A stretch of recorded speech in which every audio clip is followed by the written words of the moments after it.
Thank you, moderator. I'm reporting in place of Joan Masterton, the convener of the committee, who is unable to be here. Our report, if you want to find it, is within the report of the Life and Mission Agency. It's a short report with no recommendations. That's within their report at page 58. Each year, our committee, the Committee on the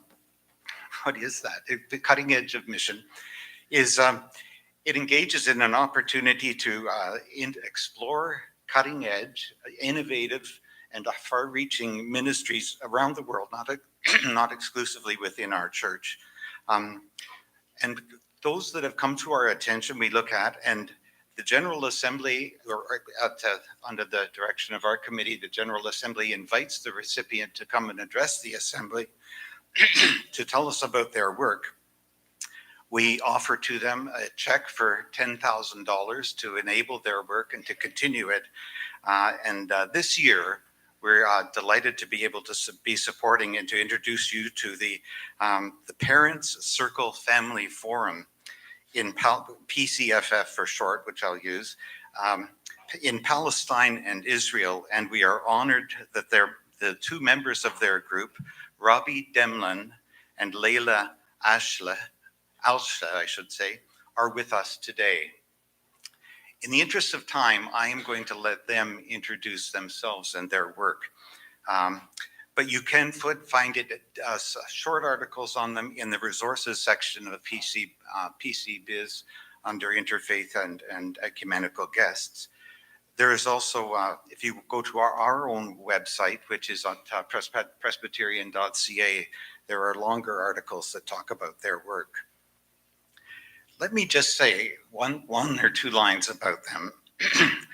These women and those whom they represent, who are part of their circle, have risen above their own personal pain and loss and have found a courageous and hope-filled response to the tragic losses that the conflict in Israel and Palestine has brought upon them. Moderator, I would like to invite you to invite our guests to address us now. Please come forward to address us.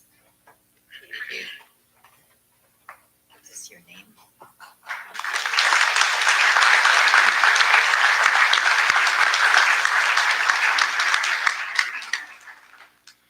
Good morning.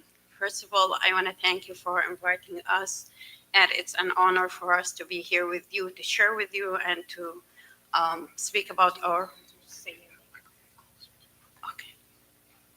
Is it good? No? Okay. So, can you hear me? Yes, good. So, my name is Layla Sheikh. I am from Bethlehem, Palestine. I'm a Muslim Palestinian mother. I have 5 children. I was born and raised in Jordan, but I went back to Bethlehem in 1999 to get married and to start my new life there. And after we have our 2 children, and after we think that life becomes so good and everything will be okay, that happiness was ended 11th of April 2002, 4 o'clock in the morning, when my son, at that time he became 6 months old, woke up in very critical condition because at that night the Israeli soldiers came to our village and they threw tear gas, and because he was too young, his lungs couldn't hold that. So we tried to take him to a hospital inside Bethlehem because we live in a village, but the Israeli soldiers prevented us and they said it's a military zone, you can't enter. So we tried to take him to Hebron, the next city to Bethlehem, but again they stopped us and they said the main road is closed. So the last chance was to take him to Hebron, but we should take a rough and long road between villages. But for the 3rd time, they stopped us more than 4 hours. And when we finally get to the hospital, the doctor said it's too late to save his life. At the end of that day, he died. And that was so hard for me. And our life became like upside down. Everything was changed from that day. I was filled with hatred, anger against all the Israelis, because for me, all of them responsible about his death. But at the same time, I didn't think to take revenge, because revenge for me will never bring my son back.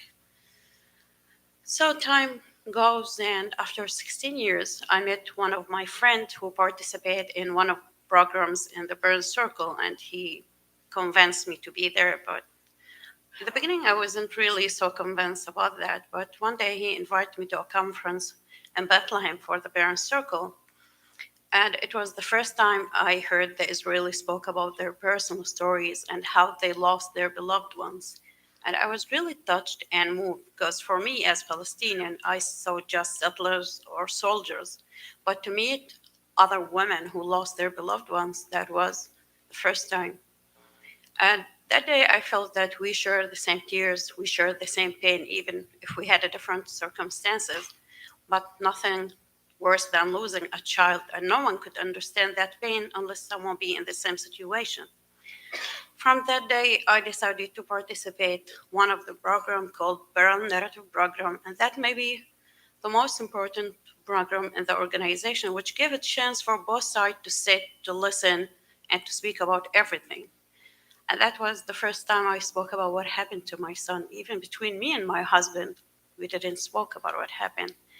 And that was so hard for me. It's like to open the wound again, bring the pain, the memories, everything back. I couldn't complete the story. Then an Israeli woman came and she started to apologize. And she said, yeah, I didn't hurt you, but the people who hurt you from my own people. And I'm a mother too. I could understand your pain. I could understand the word that you couldn't say. And she came and hugged me. Both of us started to cry. She didn't know that by her simple words, she changed my whole life. From that day, I decided to be a member in the forum, start to give lectures inside Israel, Palestine, travel around the world to spread the message of peace and reconciliation. And that was so easy for me to speak about that because we spoke from our heart. We spoke about our life and our experience. And I thought everything will be good and everything goes well.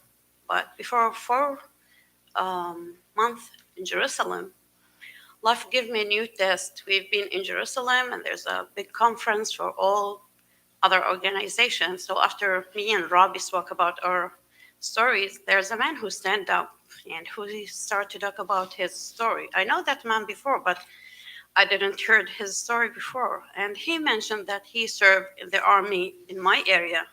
And he mentioned that he prevented a Palestinian car which have sick children from going to the hospital.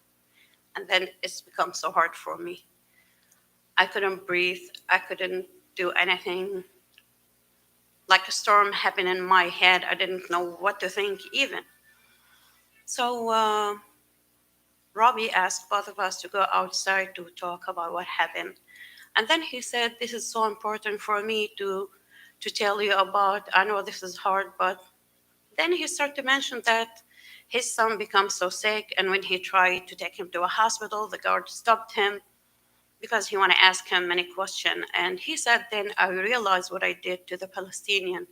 From that day, he quit from the army. He was a high officer. He established a new organization. He started to work with ex-Palestinian fighters to start to end this occupation.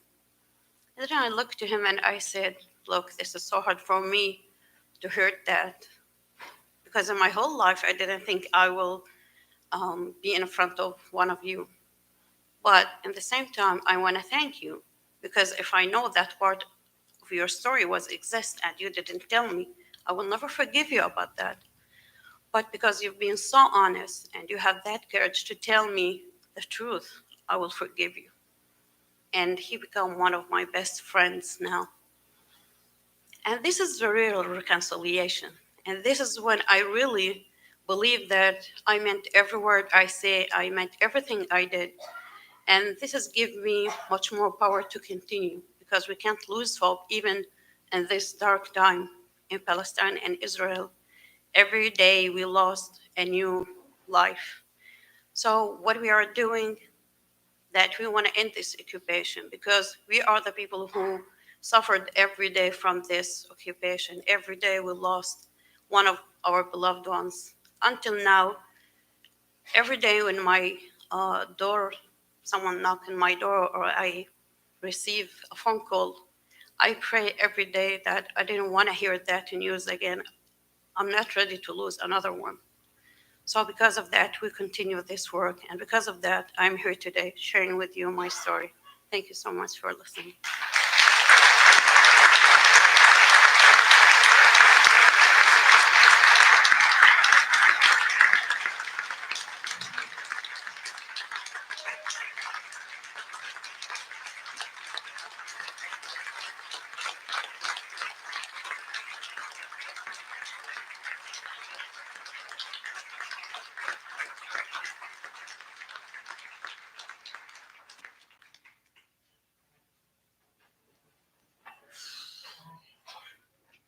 These are very dark times in my country.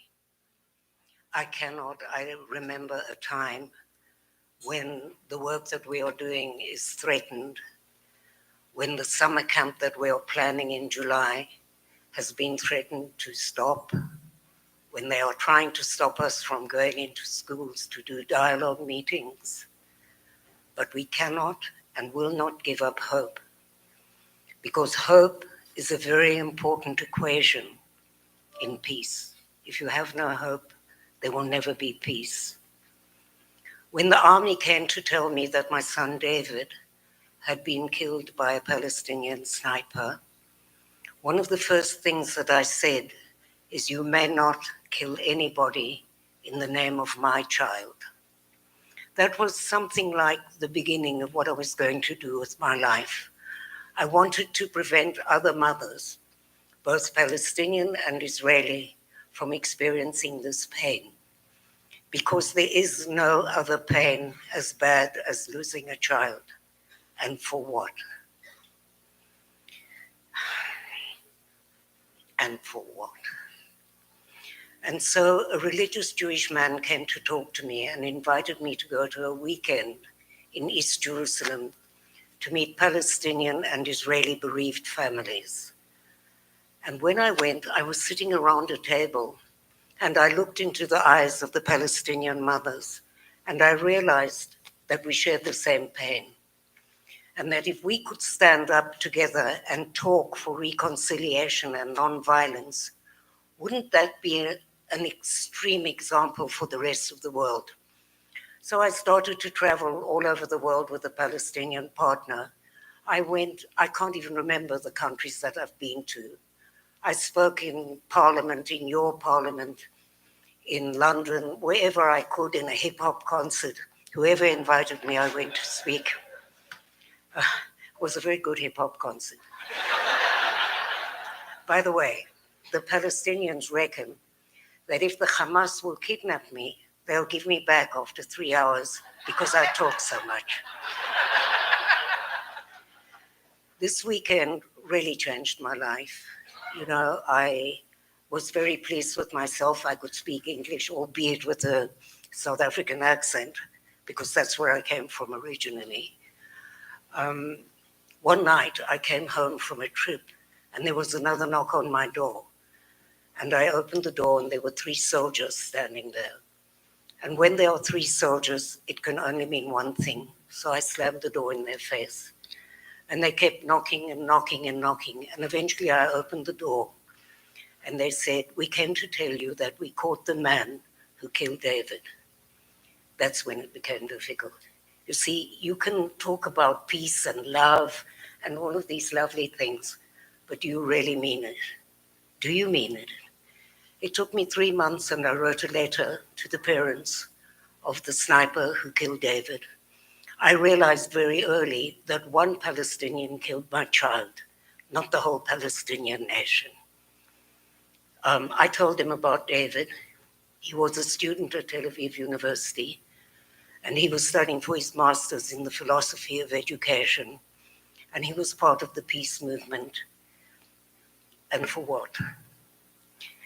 And I also said that we should meet. That was probably my South African background from the Truth and Reconciliation Commission. I'm not the most patient character in the Middle East, and I imagined that immediately I would get a letter back from Thaya. That's the name of the sniper. It took 3 years. He wrote to me over a website and said that I'm crazy. I already knew that. And that I should stay away from his family, and that he killed 10 people to free Palestine. But you see, I knew that when he was a little boy, he saw his uncle violently killed by the Israeli army, and he lost 2 uncles in the second uprising. So I think he went on a path of revenge.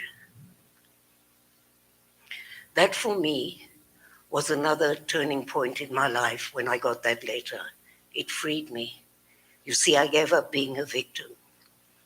I'm not a victim, I'm a victor. And that is extraordinary, this freedom that I felt going back to South Africa and meeting people who had given evidence in the Truth and Reconciliation Commission, and realizing what the meaning of forgiving. What is the meaning of forgiving? Each of us sees it differently. And I met this woman whose daughter was killed. She was Afrikaans. And she had gone to the commission and said, I forgive you, to the men who killed her daughter. And I asked her what was her definition of forgiving. And she said, for me, forgiving is giving up your just right to revenge. And then I met the man who actually sent the people who killed her daughter. And he said, by her forgiving me, she released me from the prison of my inhumanity. And I thought that was the most extraordinary statement. And so I came back to Israel trying to meet. I want to say that again. By her forgiving me, she released me from the prison of my inhumanity. I came back to Israel and I wanted to meet with the sniper, but unfortunately it was not allowed by various governments, and it's still on the board. Now, Lila and I are 2 people who represent 600 families. Each one of those families could stand here and tell you a story and keep you enthralled and understanding that it's possible to change. What is transformation? All of the work that we are doing on the ground is because the vision is to create a framework for a reconciliation process to be an integral part of any political future peace agreement. We've actually signed all kinds of papers on the White House lawn, but if we don't have the people involved, it will just be a ceasefire until the next time. So we will continue to work as dark as it is, and to thank you for all sitting here and listening with empathy, and also for the prize. Thank you so much. It will go towards the work that we do in the parallel narrative course, in the women's group. Maybe I'll just tell you one little thing. Can I? Yes. No, because you can't stop me. We wanted to do something that the Palestinian women would feel self-esteem. You know, it's very difficult to work for peace if you don't have money to put on the table for food and for education. So one Saturday morning I came to meet the Palestinian women because they've known me for so many years. It's above the conflict. And I asked them what their passion was. And each one had something. One wanted to do hair, one wanted photography, one wanted nails, and you can't imagine how many things, sweets, cakes, food. So we opened a wedding planning business, and each of the 40 women went to be trained in their profession, and they are already earning money. So there are joyous moments in this very dark time, and we have to look for them. Thank you.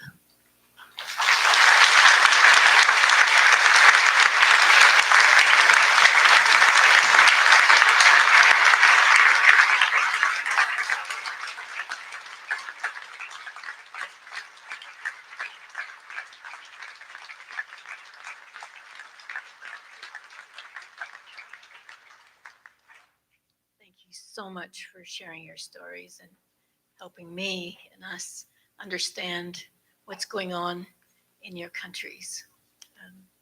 Being caught, countries, nation. This is for both of you. on behalf of the Presbyterian Church in Canada. May I pray with you, for you?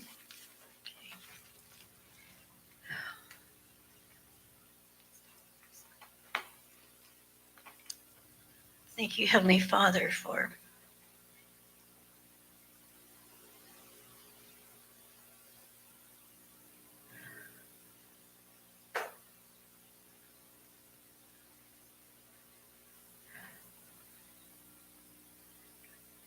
bringing these your women here today.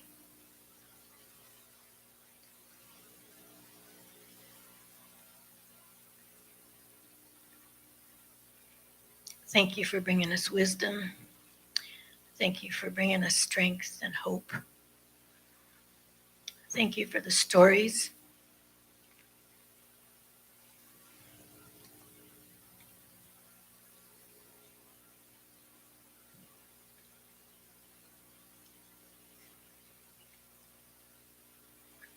Our heart goes out with them. Our heart goes out to them. Our heart goes out to your people, to their people. I pray for their healing. I pray that they will be heard. And I pray that all women will become valued as the givers of life, as the peacemakers that they are. Give them further strength.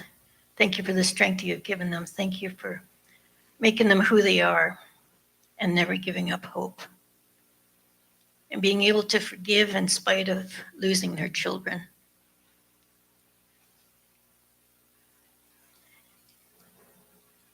Lord, we give you thanks for walking with them and being with them. Continue to pray for the healing of their nation, of all their people, their children, their soldiers,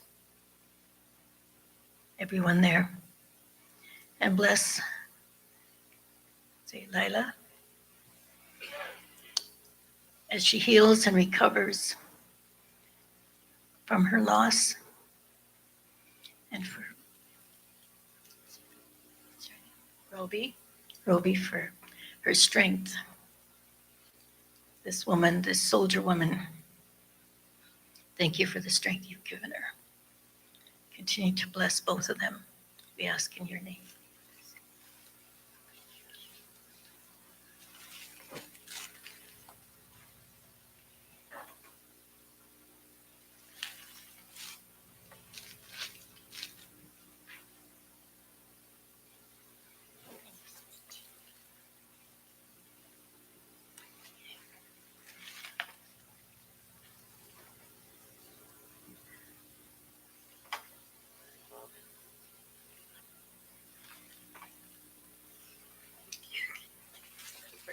Thank you very much.